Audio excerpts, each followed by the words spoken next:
How's everybody doing? Not good, Joe. Not good at all. This guy's leading us. He got the same freaking color sweater, too, all bloodied up. We've been through the worst. We just bleeding out here. Whew. Hopefully somebody can come save us, right? We need a QB ambulance. Let's go. When I was in Buffalo, we had Josh Allen. We still scouted the quarterback. So Again, it's almost like in a sense he's taking credit for Josh Allen. Like we did the same thing with Josh Allen back in Buffalo. Back in Buffalo. Yo, that back in Buffalo is gonna be very short lived. You better fix this. I'm telling you. Telling you, Joe, you better fix this. That back in Buffalo story ain't gonna work for too long. I'm telling you. It's getting real ugly out here. Hello, Giant supporters. It's been horrific. I've been trying to find the reason for what's been happening to us and why it's been happening to us for so long. And I keep going through it. I'm going through the Joe Judges. I'm going through the Pat Shermers, going through the McAdoos, the Geno Smiths, the Eli Mannings, the Daniel Jones, the Jake Fromms, the Giraffe Neck. I forget Glennon, Mike Glennon. Was that his name? I don't remember. We've been through it. If you really date back, we had a little bit of sun in 2016, but that got taken away by a Miami trip that embarrassed us for even stepping into the scene, which is crazy. Can you imagine Odell? Um, he did us dirty in that with the Buccaneers too, but he's still my man's though. Shepard, he's still my man's, but damn, he did us dirty this year though. They spanked us with the Bucks, right? Oh my goodness, embarrassing. When you're looking back in recent history, it's been nothing but embarrassing moments, you know. And now with this regime on its last leg, walking on thin ice, I don't know if you would blame a Brian Dable. Would you? His play calling? I don't even know. Was it play calling though? Was it play calling? Was it execution? Was it like I don't know. You know what it felt like to me when I was looking at it? It felt like other teams were a functional organization. And I felt like our team was a dysfunctional, but not completely dysfunctional. There would be slight little parts of greatness even in some instances, but there's been good, sprinkled good here and there. But those bads are just overshadowing, obviously, with the 14 losses. You know what I mean?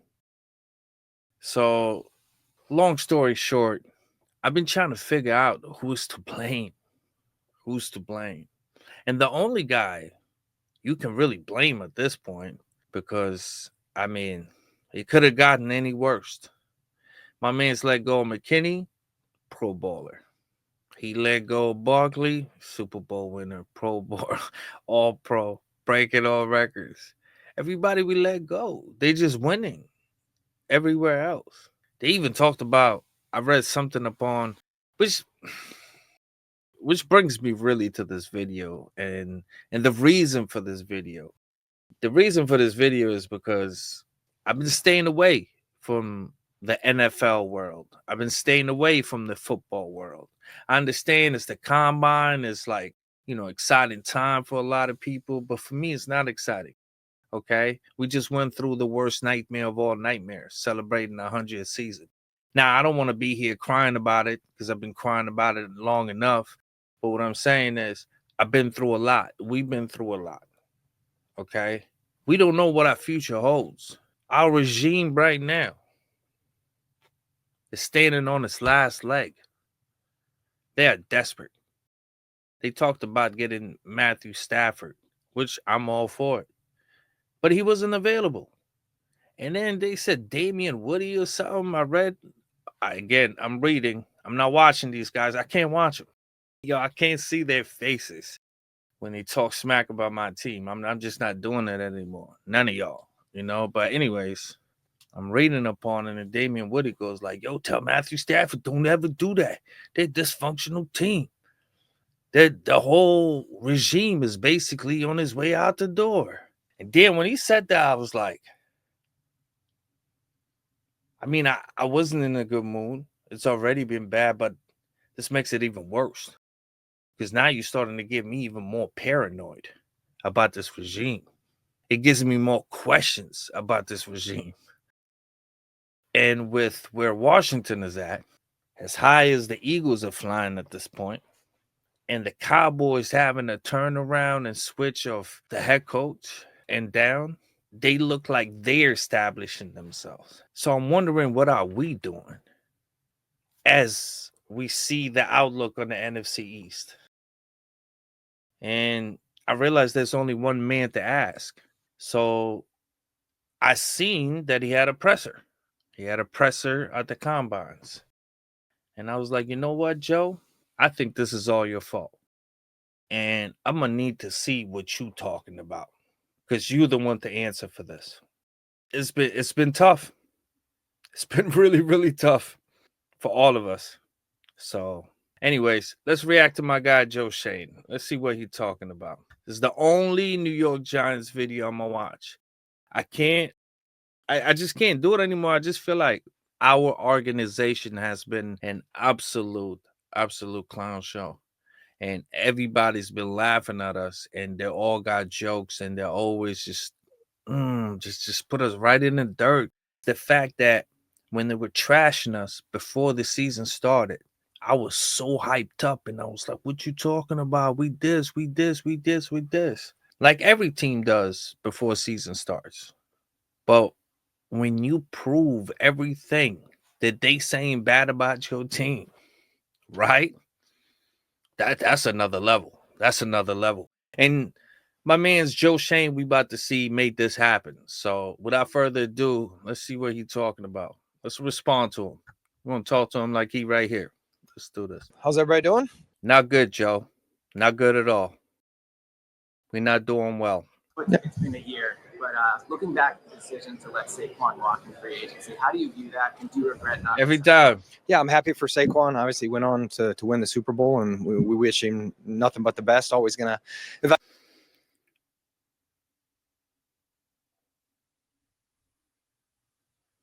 He went on to win a Super Bowl.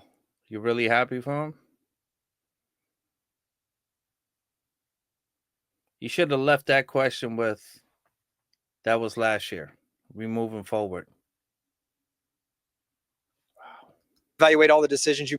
I understand you got to congratulate him, though. You're going to have to. But it's just looking bad with the Hard Knocks, too. This is just, oh my God. This guy's leading us. He got the same freaking color sweater, too, all bloodied up. We've been through the worst. We just bleeding out here. Whew. Hopefully somebody can come save us, right? We need a QB ambulance. Let's go. This is a great opportunity for us, obviously, in Indy, to first time to get around some of the prospects and have conversations with them. First time meeting them, so we've got a lot of work to do on the number 3 pick. We've done a lot of work throughout the fall on the college prospects, but obviously free agency is before the draft. So 2 weeks from now, the roster will look different. So we know we have an idea of 3 to 5 players, 6 players, 7, whatever it may be, and move back scenarios. You can do that.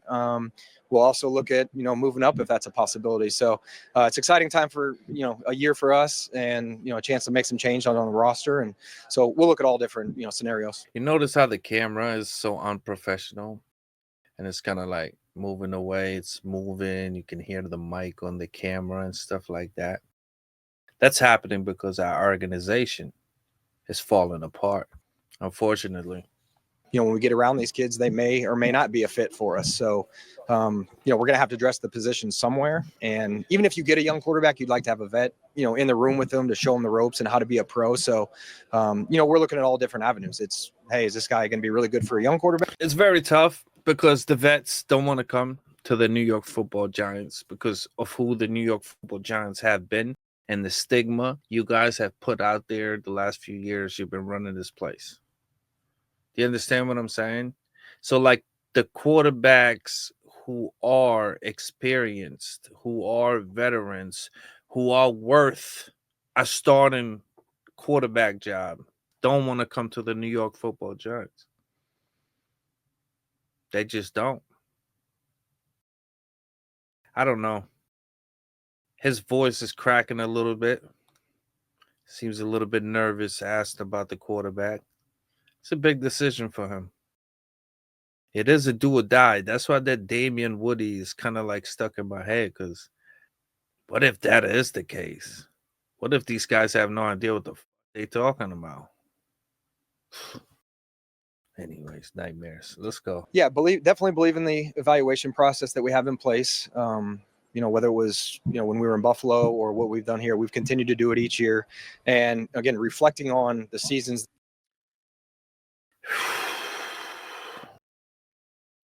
I don't like him going back and mentioning Buffalo. What Buffalo got to do with this? Again in Buffalo, again in Buffalo, again in Buffalo. What are you talking about again in Buffalo? We in East Rutherford. We represent the tri-state area. New York City.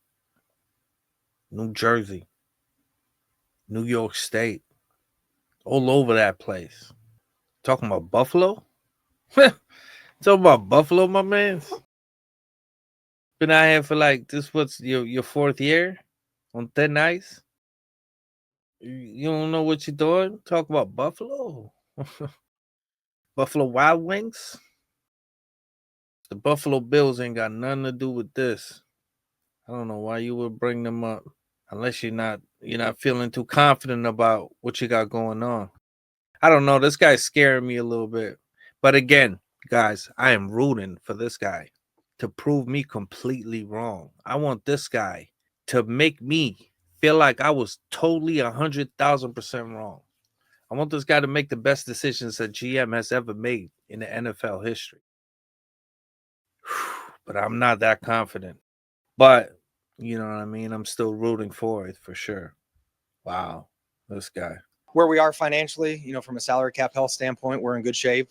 We have premium draft capital, so not suffocating. We have the resources to improve the roster, and again, we made some decisions after that first year when we won, and they didn't work out. So again, we're where we are, and again, I feel like Boy, did they not work out. Boy, did they not work out. Whew. Now, I'm not saying Joe has made nothing but wrong decisions. I think Brian Burns was a good decision. I think signing Dexter Lawrence to a long-term deal was a good decision. But these are like no-brainers almost, Well, the Brian Burns, you got to give it to him. You know what I mean? He did do a good job with that. But his most recent draft was his best draft so far, at least the way it looks. But you never know. He might digress, the following year. From the Flott one, and it's crazy because I only remember Flott in that one. Who did we pick? Was that their first pick? Was Evan Neal and Thibodeau? That's where Flott came from too? I think Flott is good. I think Flott just needs to be in the right system around the right players, and he can shine at his best. And I think that's his issue. He's around lesser players in a system that he's not really too familiar with. And he gets hurt a lot too, but that's because of the rest of the team is not strong enough to keep these guys healthy, They can't stay strong together. Together blue, they say, Thibodeau is all right. I mean, I'm not going to say he's a fail. He's good. Because when he left, I don't know, our defense didn't look the same. And then when he came back, it still looked as horrific as he did after he left, right? I guess he improved a little bit when he came back. But yeah, they made a few wise moves, and then, I'm not even going to blame him for Evan Neal. I'm not even going to blame him for Thibodeau. I remember everybody was happy with those picks. It's almost like they were picking exactly what the fans wanted to pick. Now they all failed, and the fans is like, you are the worst GM. Yeah, but you all were happy with those picks. Those were the top picks during that year. Everybody hyped him up. Evan Neal was the guy from Alabama. So was Thibodeau from Oregon. Those were the guys. So when they were getting picked, we were rooting for them. It wasn't like a Daniel Jones situation where we all like, what? You know? So even if all of them fail, really, this is you guys wanted them. That was the hype that year. I wonder who came out of that year and did actually well. I don't remember, and I don't even feel like going into that. We just not looking good, Joe. We need this fixed, Joe. You do it every year. It's not just, hey, because you have a quarterback. Or when I was in Buffalo, we had Josh Allen. We still scouted the quarterback. So you're going to scout every position. Again, you got to treat it. If you got an opportunity to get one at a certain point of the draft, like you got to do it. And again, it's a more thorough process. Again, it's almost like in a sense he's taking credit for Josh Allen. Like we did the same thing with Josh Allen back in Buffalo. Yo, that back in Buffalo is going to be very short-lived. You better fix this. I'm telling you. Telling you, Joe, you better fix this. That back in Buffalo story ain't gonna work for too long. I'm telling you. It's getting real ugly out here. Because the uniqueness of what's asked of the position. So, we're always going to do work on those guys. I'm okay with that. Played quarterback in high school and college. Also played receiver. Have a son that's a quarterback. So, to me, you've never thrown to these receivers before. Okay, like you guys are the local guys. Like you guys know Wandell. He's quick and fast and. Wow. He was a quarterback. He was a wide receiver. He would know. Why would you do that? Like, why? Why you mention yourself? He got all the attributes. You know what, Joe? How about you? You become the QB of the New York Football Giants. And you go behind that line that DJ was behind, that Tyra Taylor was behind, that Tommy DeVito was behind. How about you go back there and you go ahead and sling it? Like you what you say, college days, high school days? How about you go back there?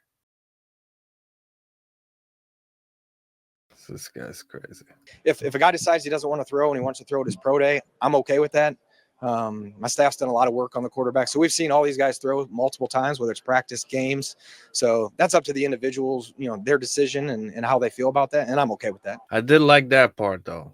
As mad as I am at Joe, I do like that part, though. That they have been looking at them throwing the ball. So it's not like only one time and, ooh, I just fell in love. You remember Gettleman? He watched, I think it was the Senior Bowl, right? He watched DJ at the Senior Bowl. He was like, I just fell in full bloom love. That's what he said. And then they stepped in against the Bucks, and whew, we really thought it was it too. I don't know what happened since that day. It's been ugly since then. No, we're open to everything. Move up, move back. Again, it's an exciting time for a year. We're starting to put that together now, put the puzzle together. So, we're going to look at all options. Well, he definitely made it exciting, right? He made it exciting. He left us with no quarterbacks. He left us with no hope. He made our division rivals win the Super Bowl with our former player that we had for 6 years. Let go of some key pieces and only won 3 games out of 17. Yeah, record speaks for itself. Bill Parcells, your record speaks for itself. That can throw the ball. Like, oh my gosh, you see it on NFL Network. Look at this throw this guy just made. It's it's on air. It's not processing information. It's not getting guys lined up. It's not leading. It's, hey, you lose 2 in a row. Who's the guy that's going to come in the locker room and rally the troops? Who's the first one in? Who's the last one to leave? Who's going to elevate everybody around him? You're already talking about lose 2 in a row. You're already talking about when you're down, when you elevate, when you're down. But he's right about that, though.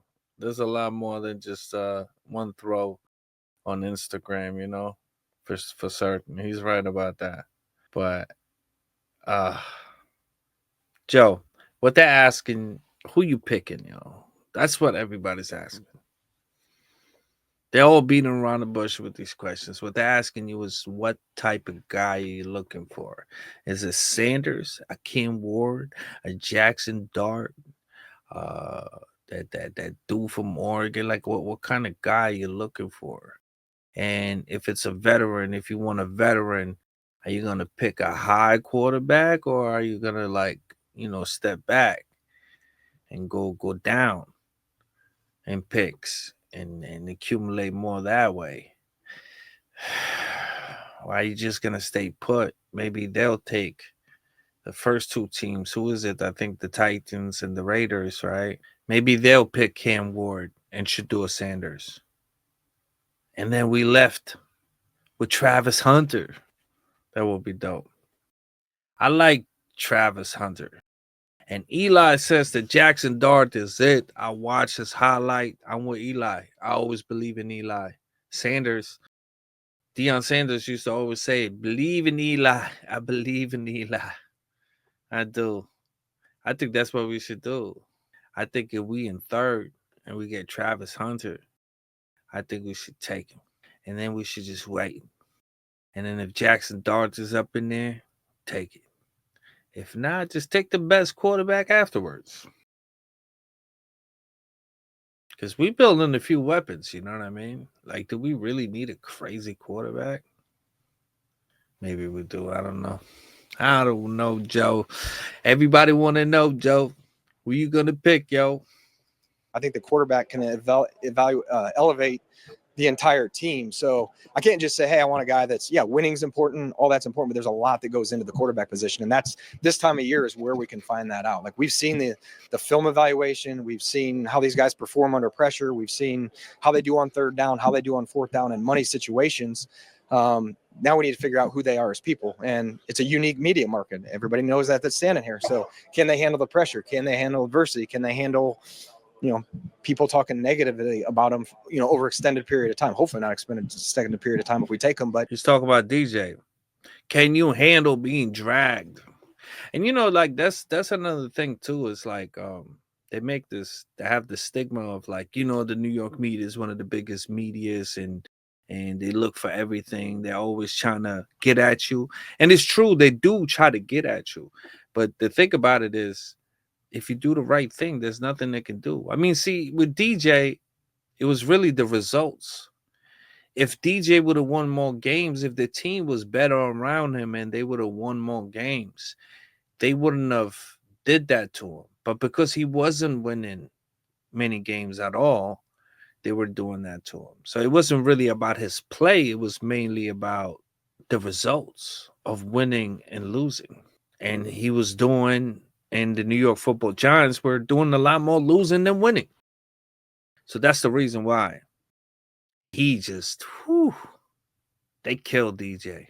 They did the most. But I'm saying though, is that like what we do? Is that what we're gonna do moving forward? Are we gonna ruin every player? Like, is that what we want to do? I think we should do less with the players. I think we should have them less on the camera. I think what we should do is stay away from the media as much as possible for all the players. Don't do too much. Don't answer too many questions. No, nothing. Just day by day is this daily process. It's a daily progress. You know what I mean? So you just gotta every day. We living for today. Hey, what do you think about this? Hey, what do you think? I don't think nothing about nothing. I think about today, right now, training, and tomorrow winning that football game. You know what I mean? Like, we need to stay away from the media. You see, like we did one time ever in our history, some off-season Hard Knocks. And it's the first time, I think, before too, right? Like getting into a general manager space, basically. First time we ever did that. And it was like, come on, is this a joke? Is this scripted? The whole like Barkley was made a big deal, and then it just blew up in our face, even worse than like expected or worse than initially thought. They literally took it all the way to the grave, yo. It's crazy. What a Super Bowl with the Eagles, bro. Joe. Hard to forgive. Hard to forgive, my brother. Hard to forgive. That's the reality of the situation. So, how can they handle all those things? And that's what we need to try to find out this time of year.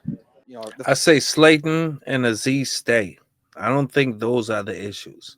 I think the issue lies within everybody being a unit. I think it lies within a general, basically keeping the building intact. And that's what Brian Daboll needs to do. I think maybe he should stop calling plays if it takes that much time, right? Let somebody else do it. Mike Kafka is nice. It's not bad. Let him do his thing. People are switching their offensive and defensive coordinators look at the Eagles every year. If they have a good year, their offensive and defensive coordinators get head coaching jobs. If it's a bad year or turn bad or whatever, like last year was, right?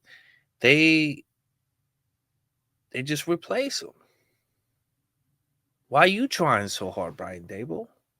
Brian, I know you can do better than that.